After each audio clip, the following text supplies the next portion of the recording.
comentar como é que comenta a decisão da Procuradoria-Geral da República Angolana de abrir um inquérito a uma alegada transferência irregular de 38 milhões de dólares, quando já tinha sido exonerada da Sonangol. Foi uma afirmação feita pelo atual PCA da Sonangol em conferência de imprensa.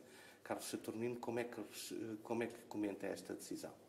Portanto, em face às alegações feitas na conferência de imprensa e às declarações feitas na conferência de imprensa, a mim parece-me bastante normal que a Procuradoria abra um inquérito, porque realmente é o procedimento, não é? Portanto, qualquer declaração que venha a público e que possa parecer irregular, é normal a Procuradoria tentar averiguar e fazer um inquérito sobre o que é que diz respeito. Está confortável com o facto da... Estou completamente confortável com o procedimento em si, acho que é bem-vindo. Agora, realmente, foi com muito espanto que eu acompanhei as declarações da conferência. As palavras do PCA atual, Carlos Saturnino, foram para mim chocantes, portanto, realmente faltaram imenso com a verdade. Chocantes porquê? Porque faltaram à verdade? Faltaram à verdade em quê? Faltaram à verdade de forma completa e total. Portanto, os factos são factos simples, são facilmente verificáveis. Uma das afirmações é que poderia haver instruções a que tenham ocorrido após a cessão das funções, como o PCA da Sonangol. Ora, isso é falso. Não houve, da minha parte, nem da parte de nenhum dos outros membros do Conselho de Administração, instrução alguma que tenha sido dada após a nossa cessão de funções, ou seja, tão logo nós cessamos funções, remetemos as pastas, não houve qualquer instrução ou qualquer pagamento vindo do nosso lado. Portanto, isto é uma afirmação falsa do Carlos Saturnino e tendenciosa, portanto, porque visa apenas a confundir a opinião pública e denegrir o meu bom nome. Mas qual é que eu acho que é o objetivo ao denegrir o seu bom nome? Porquê? Qual é que há alguma agenda da parte do atual PCA da Sonangol? Bom, isto é realmente uma pergunta que talvez ele, melhor do que eu, poderia responder. A única coisa que eu posso responder é com factos, não é? Portanto, nós... a tomada de posse do novo Conselho de Administração foi dia 16 de novembro de 2017 e a partir dessa data nenhum de nós exerceu ou teve alguma função ou deu alguma instrução de pagamento algum ou de operação alguma na Sonangol. Portanto, estas acusações que ele faz são completamente infundadas, não têm fundação alguma. Em relação concretamente aos 38 milhões, sim, foram transferidos, não foram transferidos? A Sonangol, desde o seu início, digamos assim, sempre foi uma empresa que contou com apoios externos. Nós, quando tomamos posse em 2016, o nosso mandato era uma missão simples. Era gerir a Sonangol e reestruturar a Sonangol. Portanto, tínhamos que reestruturar a empresa, porque a empresa apresentava várias debilidades. Era uma empresa que, por causa da baixa do preço do petróleo e prolongada, naquele ano tinha tido quebras de receita em 40%. Portanto, a dívida estava muito alta. Era uma empresa que se encontrava em incumprimento em relação à banca. Tinha vários contratos bancários que não conseguia cumprir os convénios, que não conseguia honrar os pagamentos sequer.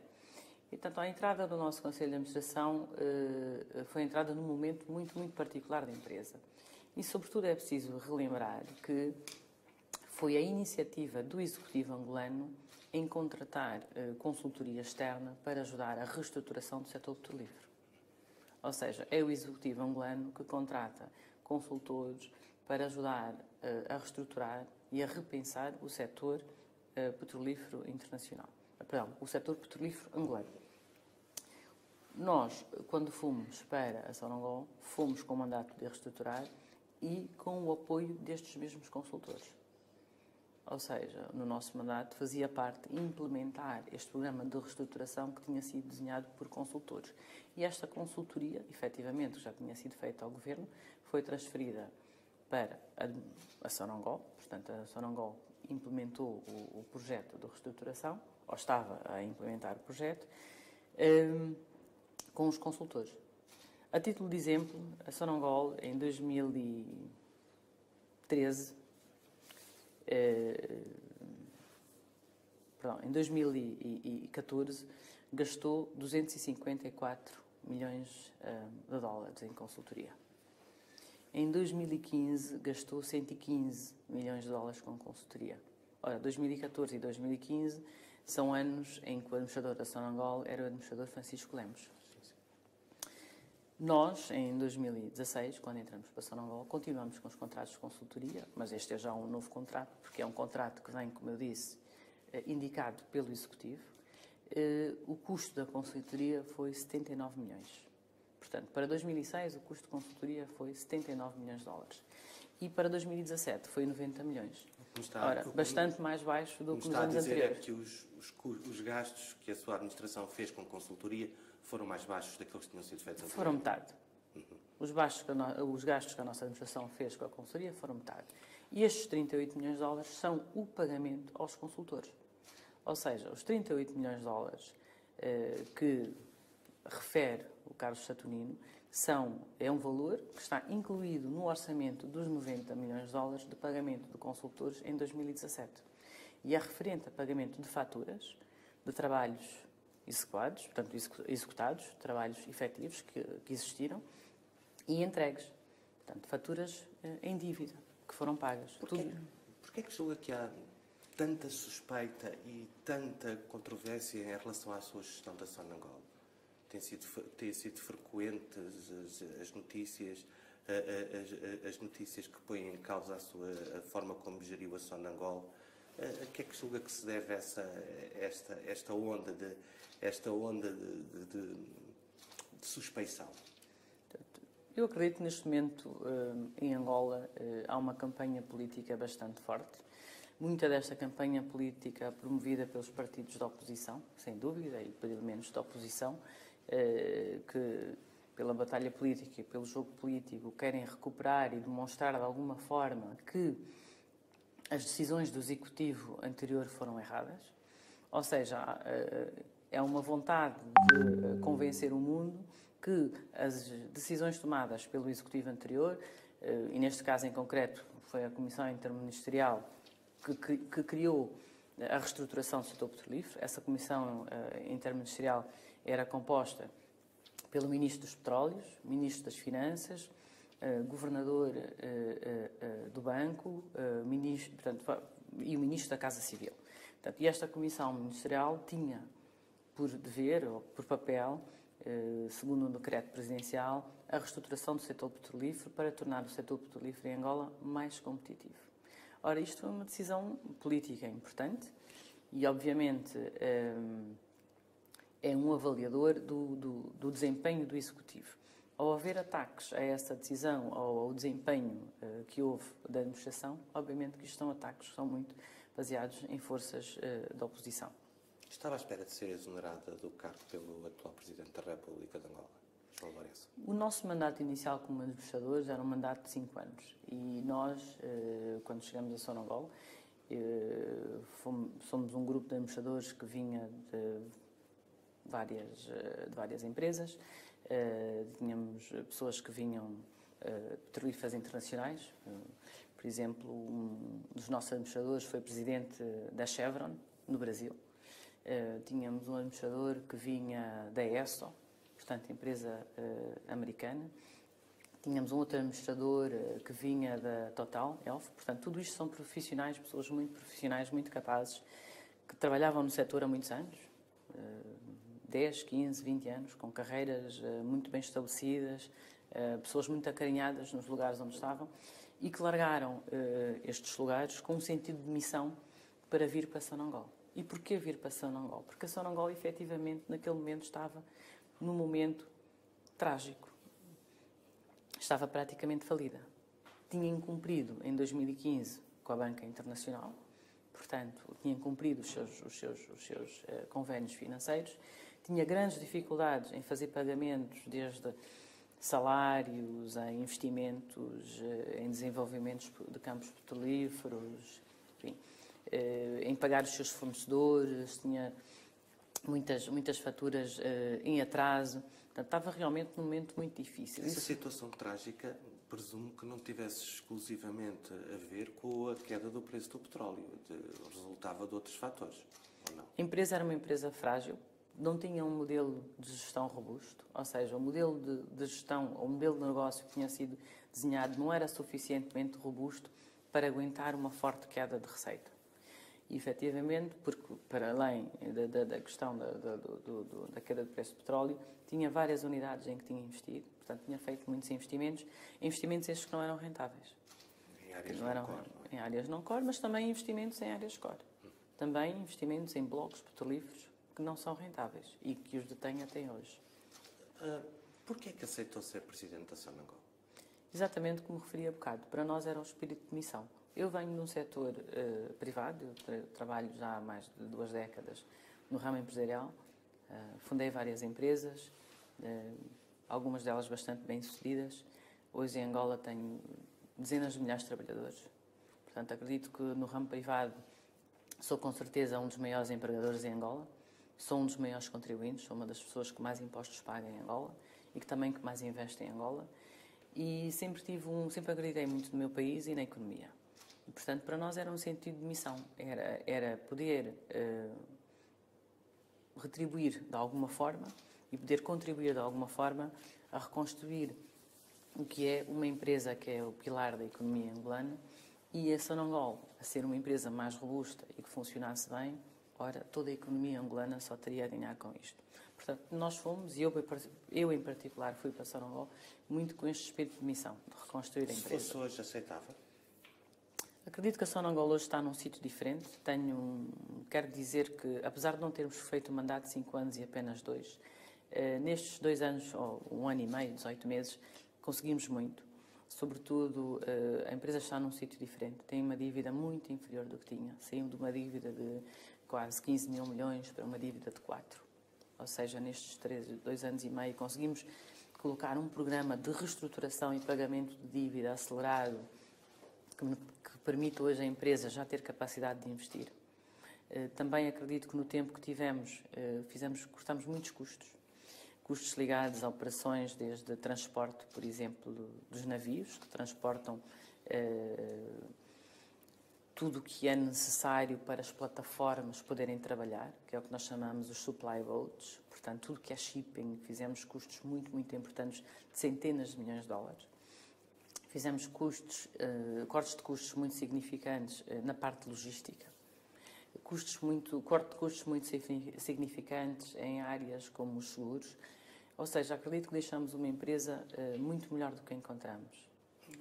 Volto a fazer-lhe a questão, até ainda mais atendendo àquilo que me acabou de dizer, esperava ser exonerada, atendendo ao trabalho que realizaram durante os 2 anos que estiveram na Sonangol. Nós acreditávamos que poderíamos concluir fazer mais trabalho do que tínhamos feito. Portanto, não esperávamos que a nossa missão acabasse em novembro de 2015. Acreditávamos que possivelmente não ficaríamos os 5 anos, mas que nos seria dada a possibilidade de ter feito mais e termos levado a empresa um bocadinho mais longe. Acredito que se o programa de reestruturação continue e for cumprido, que esta empresa, no final deste ano, 2018, possa ser realmente uma empresa que volte outra vez a ter a força que um dia teve. Quando foi nomeada presidente da Sonangol, uma das medidas que tomou foi o afastamento do presidente da Comissão Executiva da Sonangol, Pesquisa e Prospecção, esse presidente chamava-se Carlos Saturnino. Na altura, quando em comunicado o que foi dito é que a decisão estava alinhada com a postura do novo Conselho de Administração da Petrolífera de ser consequente com os princípios de rigor e transparência que baseiam a sua gestão.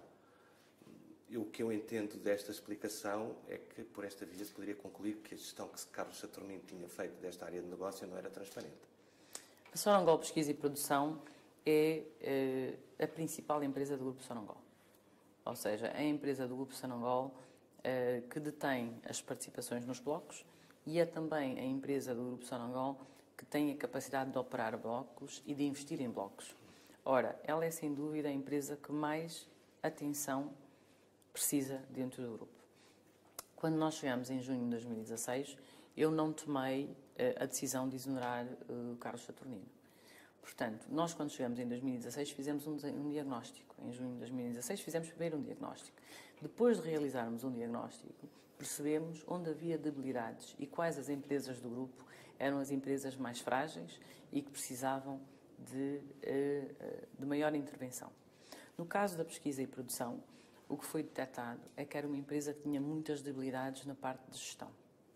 Ou seja, tinha perdido no ano de 2015 cerca de 859 milhões de dólares de percas, resultado negativo. Era um número muito elevado. Por outro lado, tinha problemas na sua operacionalidade. Quando olhamos para a estrutura operacional da empresa, percebemos que estava sobredimensionada. Havia muitas direções, muitas linhas de reporte e, efetivamente, os processos eram lentos e a empresa não era funcional.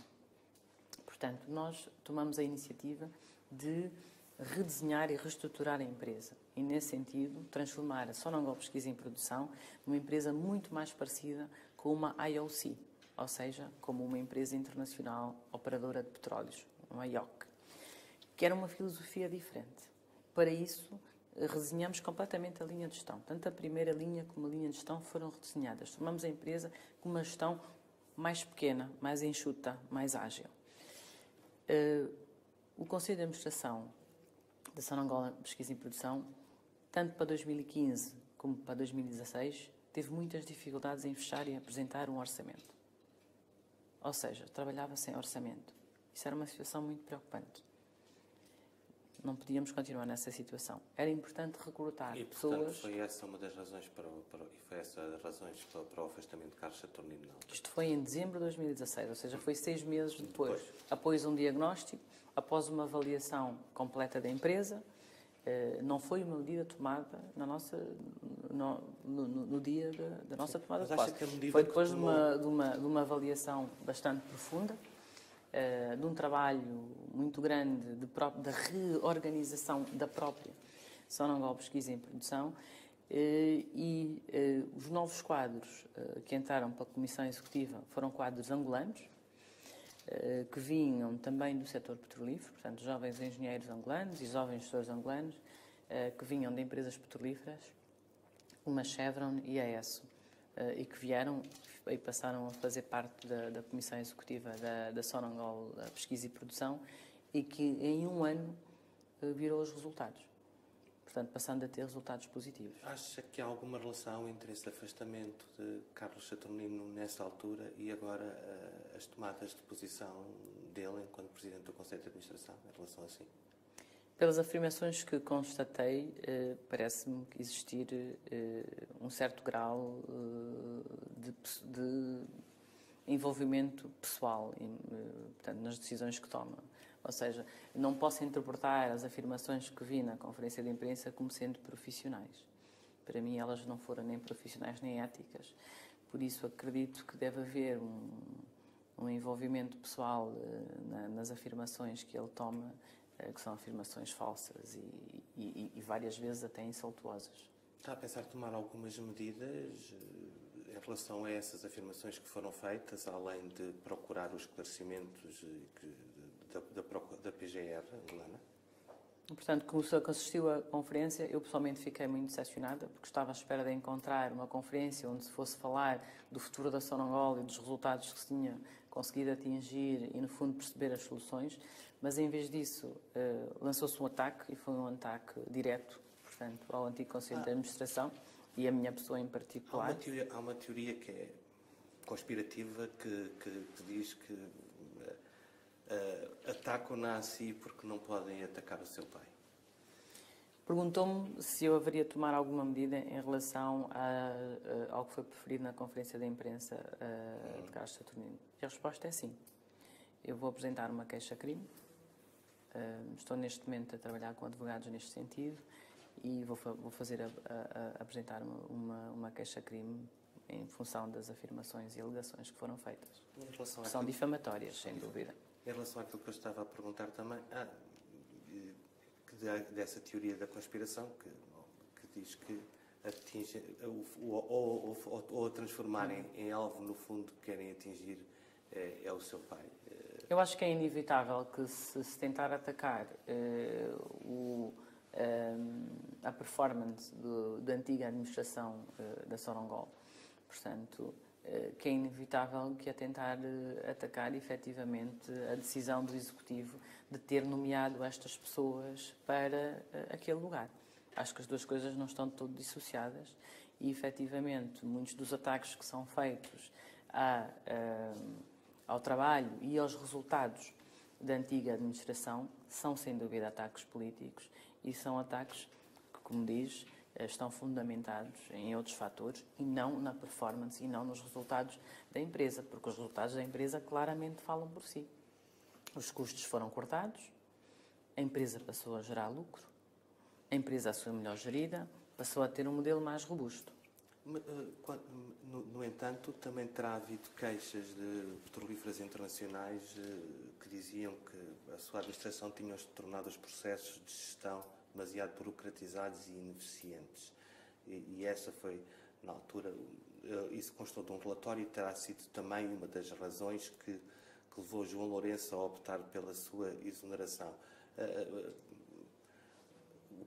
Qual é que é a sua opinião sobre estas queixas? A nossa administração não alterou nenhum processo existente na empresa. Ou seja, os processos que se refere são processos que existiam na empresa desde há 10, 15 anos. Os processos de contratação, de adjudicação, de aceitação de propostas por parte das empresas petrolíferas, o processo em que elas podem contratar serviços, etc., são todos processos que existiam na empresa antes de nós chegarmos. Portanto, se eles são burocráticos agora, também foram burocráticos no passado. Surpreendeu o setor dos petróleos? Não me surpreendeu. Nós tivemos uma experiência muito positiva. E ao contrário do que foi alegado na imprensa em relação ao relatório, o relatório que nós estudamos e que nós debruçamos com o setor petrolífero não tinha a ver com a burocratização dos processos. Pelo contrário, os processos efetivamente eram processos longos. Um dos trabalhos que nós estávamos a fazer na Sonangol era a revisão destes processos. E atenção, estes processos burocráticos são processos que datam já de décadas. Na época do engenheiro Manuel Vicente, os processos eram exatamente os mesmos. Na época do Dr. Francisco Lemos, os tais processos burocráticos eram exatamente os mesmos. E a primeira administração que começou a olhar para fazer a revisão destes processos para se tornar mais céleres e menos complexos foi a nossa. Portanto, o relatório que nós conhecemos é um relatório que visou a falar de 5 temas, que eram temas que eram relacionados com o gás, temas que eram relacionados com questões fiscais, entre outros. Este é o relatório de trabalho da Comissão de Trabalho Interministerial que foi criada. Mas acredito que na imprensa o que foi apresentado e o que foi dito foi relativamente diferente do que efetivamente depois foi tratado a nível da Comissão Interministerial entre o Ministério das Finanças e dos Petróleos sobre como melhorar as atividades do setor petrolífero. Mexeu com o status quo na Sonangol, houve muitos cortes e acha que a razão de ter feito estes cortes e ter mexido com o status quo também a fragilizou, tornou-a penalizando algumas pessoas que terão sido atingidas por esses cortes ou por essa nova filosofia de gestão, tornou-se por essa via também um alvo? Portanto, a Pecado perguntou-me da nossa relação com as empresas petrolíferas e eu queria dizer só a título pessoal que a nossa relação com as empresas petrolíferas da antiga administração foi boa. Nós encontramos um espírito de colaboração, encontramos um espírito de investidores com interesses comuns e fizemos vários negócios com as diferentes empresas internacionais, desde a Total, a Chevron, a ESSO, etc., que melhor defenderam ambos os interesses tanto da Sonangol como das nossas parceiras. Portanto, houve várias reuniões de trabalho, vários momentos de trabalho entre nós, entre a antiga administração e as empresas petrolíferas internacionais, que foram momentos marcados por grandes sucessos. Aliás, quando se houve o testemunho dos CEOs, seja da BP ou da Total, ou os vice-presidentes da Chevron, e que falam sobre a antiga administração, todos eles são extremamente positivos. Porque, efetivamente, a antiga administração tinha um grande sentido de negócio e percebia que era importante desburocratizar, que era importante ter processos céleres como investidores, porque nós também somos investidores. E a nossa postura foi sempre uma postura de negócio. Nós queremos investir, investimos convosco, queremos diminuir os custos e queremos maximizar as receitas. E este diálogo foi um diálogo que correu muito bem entre nós e as empresas petrolíferas internacionais. Portanto, voltando um pouco atrás, é aquilo Várias que eu tinha reuniões de perguntado, trabalho, vários momentos de trabalho. Os cortes, isso terá feito com que algumas pessoas tivessem se sentido atingidas nas suas, naquilo que tinham, na capacidade que tinham de influência e de gestão ou até de acesso a fundos da Sonangol. Essa sua gestão acabou por penalizá-la, acabou por criar mais inimigos. Então, eu queria voltar um bocadinho ao relatório, que é um documento, que é o documento de partida, no fundo. É como é que tudo isto nasce. Perguntou-me há pouco porque é que eu ia para a Sonangol. Do relatório que foi do relatório do Dr. Francisco Lemos, que é o resgate da eficiência do setor empresarial, que é feito a 15 de maio de 2015. Ora, neste relatório, e nas próprias palavras dele, ele diz que o modelo operacional da Sonangol fracassou e está falido. Deixamos de aprender a saber fazer e aprendemos a contratar e subcontratar. Funções críticas são desempenhadas por terceiros, eventualmente todas as subsidiárias da empresa. Ou seja, a questão do subcontratar muitos dos serviços da empresa e muitas das valências da empresa era algo que já havia sido detectado pelo Dr. Francisco Lemos. Quando nós chegamos em 2016, o que tentamos fazer é corrigir estas situações. É efetivamente reduzir o número de subcontratos que existe, de subcontratações, e reduzir os custos dos contratos existentes. E essa negociação é uma negociação dura. Acredito que para algumas empresas foi chocante ou foi inesperado a Sonangol de repente começar realmente a querer validar os custos e querer validar que os trabalhos foram efetivamente executados, ou seja, introduzimos maior rigor. Mas acho que este maior rigor trouxe sobretudo um grande benefício, que é um grande benefício que nós no final de 2016 poupamos para a empresa quase 1,4 mil milhões de dólares, que é imenso. Voltando ainda à conferência de imprensa do Presidente do Conselho de Administração da Sonangol, ele também deu a entender que havia uma relação entre si e empresas que prestavam consultoria para a Sonangol, a Matter Business Solutions, a Wise Consulting ou o Iron Sea. No fundo, o que se subentendeu é que você teria participações também nestas empresas. É verdade? Acho que as afirmações do Carlos Saturnino foram afirmações faliciosas. Ele tentou criar um jogo da opinião pública para descredibilizar, no fundo, o trabalho que foi feito. Portanto, o governo de Angola assinou um contrato com uma empresa coordenadora de vários consultores para realizar o trabalho de reestruturação do setor petrolífero. Isto foi em 2016. Portanto, a Mater é a entidade coordenadora dos consultores, como a Price, como a PwC, Boston Consulting Group, McKinsey, VDA, enfim, um alargado número de consultores. Porque o trabalho de reestruturar uma empresa como a Sonangol é um trabalho bastante complexo e em várias áreas. Portanto, nós fazemos trabalhos nas áreas de recursos humanos, onde foi preciso avaliar e perceber que talento é que a empresa tinha, se as pessoas certas estavam no lugar certo, se podíamos ter pessoas que podíamos promover, se podíamos aproveitar quadros existentes para melhor fazer funcionar algumas áreas da empresa. Ora, este trabalho contou com a avaliação e reavaliação de 6.500 pessoas. Fazer um trabalho de avaliação de 6.500 pessoas e depois conseguir fazer planos de carreira, assegurar que, efetivamente, elas possam perseguir uma carreira certa e melhor utilizar aquele talento a favor da empresa, é um trabalho complexo. E este trabalho foi feito com o apoio à consultoria externa. Um outro trabalho feito com o apoio à consultoria externa foi o SAP. A Sonangol é uma empresa que tinha investido mais de 400 milhões de dólares em SAP. Portanto, tinha um investimento brutal. Mas muitas das transações ainda eram feitas nas folhas Excel. E muitas faturas guardadas em gavetas. E as ordens ainda processadas manualmente. Uma das coisas que foi necessário fazer é, efetivamente, ter um consultor que nos pusesse o SAP a funcionar em pleno, pudesse fazer a migração com que os pagamentos de faturas e o registro das faturas fosse automático no sistema de contabilidade, ou seja, no sistema informático, assim evitar a fraude, pois havia fraude.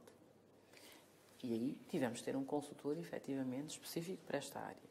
E como para esta, também para a área financeira, onde tivemos que tratar a empresa com maior rigor, de controles, etc. Ora, toda esta coordenação complexa de várias consultorias a decorrer ao mesmo tempo tinha um coordenador, que é a empresa Matter. E graças a essa empresa, a título de exemplo, como lhe disse, os custos com os consultores foram, no fundo, reduzidos. Porque se tivéssemos feito acordos de consultorias individuais e juntado individualmente cada um destes contratos, o valor seria muito superior e, sobretudo, teríamos duplicação. Mas há alguma relação entre si, acionista entre si e esta empresa, a Mata? Não, não há. Outra questão, outra suspeita que foi lançada tem a ver com o fato da distribuição de dividendos, com a distribuição de dividendos da Galp, que não terão chegado à Sonangol. Sim. Quer explicar esta situação? Uma vez mais, isto é uma tentativa por parte da atual administração da Sonangol em passar uma informação falsa e em tentar denegrir o meu bom nome.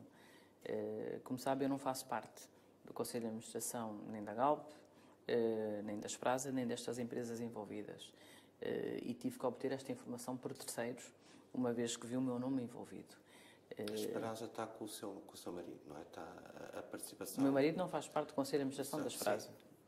Portanto, a Esperasa tem os seus órgãos sociais e são os órgãos sociais que liberam os pagamentos de dividendo, bem que têm a obrigação de os fazer chegar aos seus acionistas e de pagar os impostos relativos a esses dividendos. E o que eu estava a perguntar era se queria explicar a situação, se de facto houve ou não retenção de dividendos, se a Sonangol efetivamente não recebeu esses dividendos. Pois, como dizia, eu não faço parte do Conselho de Administração, nem da Galp, nem da Esperasa, nem das empresas envolvidas, ou seja, não sou parte dos órgãos sociais que decidem sobre a distribuição dos dividendos, nem que os efetuam. Quando vi esta informação na imprensa, que efetivamente alegava que não havia um pagamento para a Sonangol, pedi ao Conselho de Administração destas empresas para me informar da situação. E como tal recebi uma cópia do pagamento dos dividendos que foi feito a Sonangol e que lhe faço mostrar.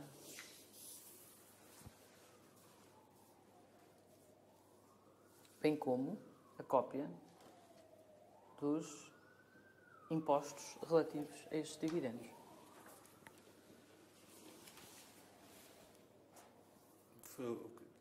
Portanto, como vê, beneficiário, como vê, 17 de novembro. Beneficiário, Sonangol, e vê o valor do dividendo e depois vê aqui a confirmação do pagamento às autoridades holandesas sobre o imposto devido sobre os dividendos. Porquê que, mais uma vez, a dúvida, porquê é que então surge esta informação? Porque é falsa e só tem uma única finalidade, que é efetivamente denegrir a minha imagem, numa campanha de difamação que já está montada há algum tempo. Que disse que no início atribuiu parte à oposição política, mas acredita que no Partido do Poder, no MPLA, também há pessoas que fazem parte que integram essa campanha? Muitas destas campanhas são anónimas, não é? Portanto, elas aparecem nos jornais, são artigos que aparecem nos jornais, como alguns jornais em Portugal, e eu pessoalmente não sei quem são as fontes, porque infelizmente os jornalistas também não as citam. Portanto, sem saber as fontes, não posso dizer se são do MPLA ou se eventualmente são de algum outro partido. Mas gostaria de pensar que efetivamente são de partidos da oposição.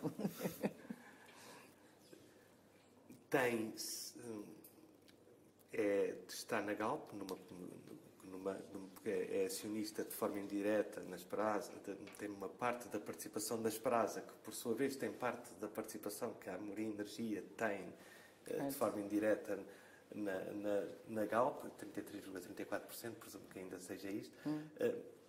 Dado que existe um conflito neste momento entre a administração da Sonangol e você, esta participação que têm em comum na Galp é para continuar? O que é que... Porque assim é impossível duas pessoas que são parceiras, dialogarem, não é? Portanto, a administração anterior havia tomado a decisão que era fora deste contexto, porque era um contexto completamente diferente, que era efetivamente de haver uma alteração societária de forma a otimizar a estrutura financeira. Porque, como vê, há aqui uma questão tributária de impostos que ainda é relevante e hoje a Sonangol, a estrutura que detém o seu investimento na Galp, não otimiza o pagamento dos impostos. Ora, na reestruturação que estava prevista, efetivamente a Sonangol propôs à Exem dissolver a Esprasa, passando ambos sócios de ter uma participação direta na Mourinho Energia, mas sem que isto afetasse os direitos societários da Sonangol ou da Exem.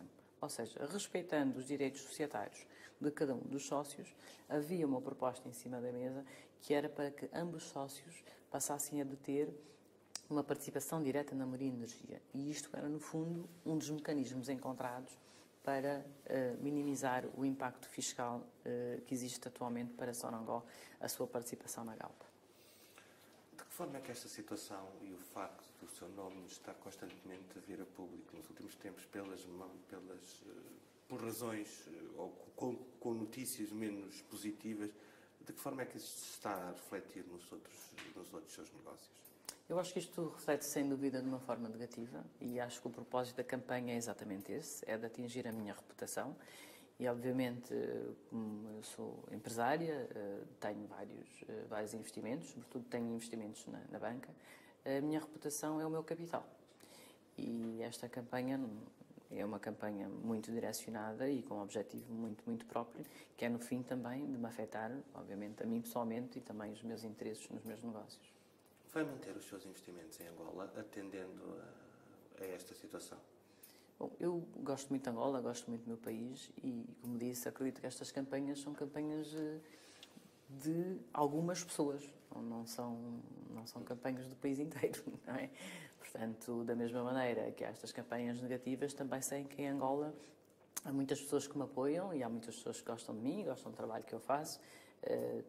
Trabalho com muitos colaboradores, faço muitos investimentos e sei que há muitos jovens que um dia também gostariam de ser empreendedores, como eu sou, e que para eles é importante ter uma referência, portanto, ter um modelo, uma pessoa em quem eles possam rever amanhã no futuro, quando tiverem a ambição também de construir as suas vidas, os seus negócios, as suas famílias. Disse-me há pouco, era uma das pessoas que mais impostos pagava em Angola. Pode-me dizer quanto é que paga?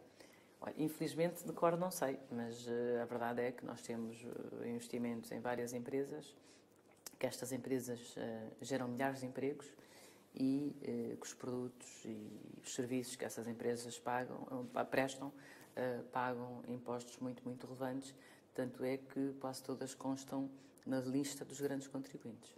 Mantém a sua confiança no atual presidente de Angola, João Lourenço? Eu acredito em Angola, acredito que Angola é um país que, como todos os países, tem momentos mais difíceis e momentos melhores. Hoje vivemos momentos mais difíceis porque a nossa situação económica é difícil. Portanto, a crise económica que tivemos nos últimos 2 anos foi muito forte. A desvalorização da moeda que aconteceu no início deste ano teve um impacto muito grande nas empresas, nas pessoas, nas famílias, na poupança. E não são dias fáceis, mas com coragem e com trabalho, acho que Angola irá daqui a alguns anos para um rumo melhor, de certeza. E em Portugal, os seus investimentos é para manter? Eu gosto muito de Portugal, é um país que descobri relativamente tarde, vim para aqui, não cresci cá, portanto, vim para aqui como visitante, né? E gostei e tenho parceiros em quem confio e gostaria de continuar a investir e construir mais em Portugal também. Tem uma outra parceria com o governo angolano, julgo eu, na EFASEC. Sim. Essa parceria pode ser afetada por esta situação da Sonangol? Eu acho que são duas parcerias diferentes, não são dossiês relacionados, mas tenho consciência que com a dificuldade económica que existe hoje em Angola, possivelmente a entidade que detenha participação na EFASEC, que neste caso é a ENDE, possa ter algumas dificuldades em participar no investimento. E neste caso vamos estudar ou alguma forma de apoiar com que esse investimento se mantenha, ou caso não seja possível, com que ele se reduza ou eventualmente que seja vendido a um outro parceiro. Eu sei que isto era só sobre a Sonangol, mas se me permitir vou-lhe fazer só uma pergunta que tem a ver se ficou triste de perder a sua posição no BPI. Não fiquei triste. Eu acho que os negócios são assim mesmo. Enfim, nós empresários gostamos de começar um negócio, de montar, vê-lo bem sucedido e depois normalmente passamos e fazemos mais outro. Já fechou esse capítulo? Eu acho que sim. Acho que foi um capítulo que foi bem fechado. Acho que temos uma parceria bastante sólida ainda com o BPI em Angola, que é no Banco BFA, e continuamos de alguma forma a trabalhar juntos como parceiros. Enquanto empresário, os seus setores estratégicos de aposta vão manter-se, ou seja, a banca, as telecomunicações e a energia? Sim. E a distribuição? Sim, banca, energia, a distribuição, grande distribuição, são o meu enfoque. E futuramente promoviu também a mobilidade elétrica, porque eu acredito muito efetivamente nesta evolução e neste salto que se vai dar para os carros elétricos ou para... Nem sei se vão chamar carros, porque gosto de pensar que não vai haver condutores, nem volantes, nem rodas, portanto não sei se vão ser carros, mas bom, a próxima coisa que houver elétrica, e acho que há aí um grande mercado. E gostava, sobretudo, que esta aposta na EFASEC em Portugal fosse líder nesse mercado. Acho que aqui em Portugal há muito talento, há muitos jovens muito bem formados nas universidades, estamos a fazer parcerias agora com algumas das universidades portuguesas para atrair o melhor talento e olharmos para desenvolvimentos de aplicações, softwares, programação, enfim, tudo que é parte inteligente da gestão da mobilidade elétrica. E acho que Portugal pode ser líder e vai ser líder nesse mercado. Qual é que foi o melhor momento que teve na Sonangol?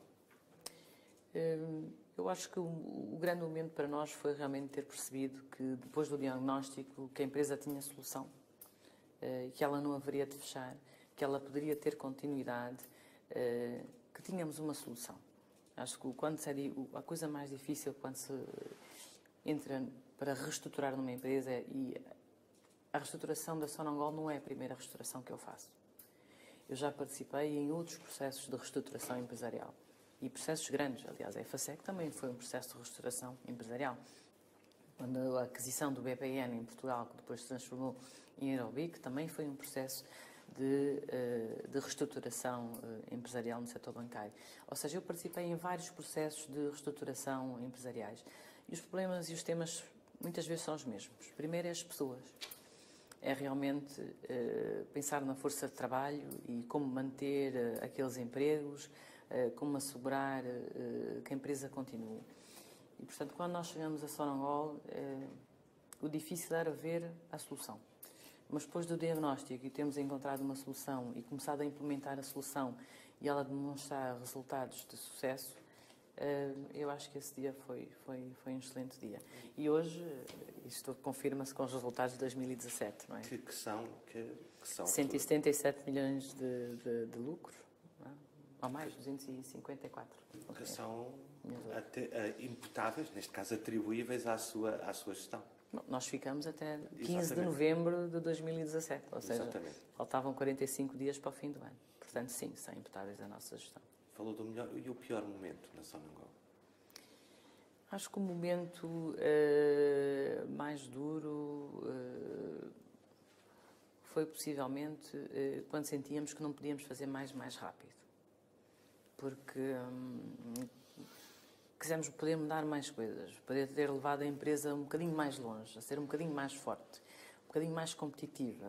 E quando efetivamente percebemos que isto que já não nos caberia a nós fazer isto, mas sim a outros, não foi um momento fácil, mas bom, desejamos boa sorte. Faz sentido a Sonangol ser um grupo com participações em áreas tão diversas como a hotelaria, ou a aviação, ou até mesmo as telecomunicações, ou devia-se apenas centrar no seu core business?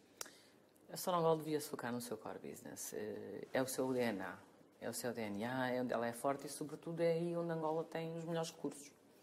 É muito difícil fazer-se mais dinheiro do que no petróleo, não é? Normalmente o petróleo é uma excelente atividade. E o petróleo bem gerido e bem feito, portanto, uma empresa de petróleos bem gerida e que opera bem, normalmente é uma empresa que é muito lucrativa e que pode ser um campeão. Um campeão africano, mas não só. Portanto, pode realmente ser um campeão no seu nicho, uma empresa produtora de campos petrolíferos secundários e uma empresa que pode fazer a exploração de campos marginais, como de pequenos campos, enfim. A Sonangol tem tudo para ser um operador internacional de referência. E acha que tem condições de o ser com a atual gestão? Os desafios ainda são elevados, acredito. Acho que há um caminho a fazer. Não é um caminho rápido, portanto, é um caminho ainda há alguns anos. Mas acredita que com esta gestão a Sonangol poderá continuar no bom caminho ou corre riscos de se perder no meio da viagem? Bom, como lhe disse, a minha expectativa, quando assisti à conferência de imprensa, foi realmente poder responder a sua pergunta. É de ver qual é a visão do atual Conselho de Administração. E isto não foi demonstrado na conferência de imprensa. Não, ainda não. Não sei se ainda é cedo para apenas estarem 100 dias, mas não vi visão e não vi ainda o projeto. Esperemos que eles possam ter a ocasião de vir a público e, efetivamente, mostrar o que interessa, que é qual é a visão para a Sonangol, qual é que será a solução dos problemas da Sonangol e como é que vão tornar a Sonangol mais forte, mais robusta, com maior rendimento para o acionista, para o Estado e para o país. Isso ainda não foi demonstrado. Obrigado, então. Tá.